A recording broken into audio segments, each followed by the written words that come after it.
Assalomu alaykum hurmatli Samagro Center kuzatuvchilari.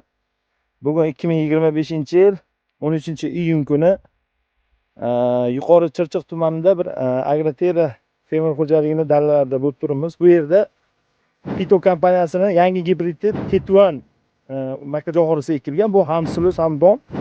Mana holati, bugungi holati. Buni ko'rishlaringiz mumkin, poyasini qarang, qalinligini.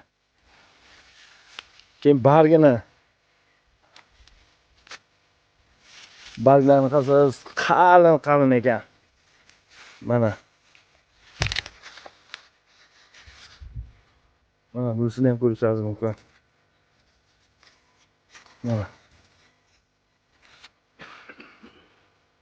Mana ichkarilari.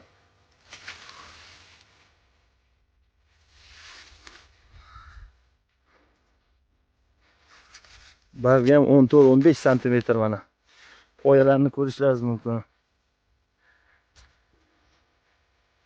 Xudo xolasa buni pishgandan keyin hosil o'rilayotgan payt ham kelib syomka qilamiz.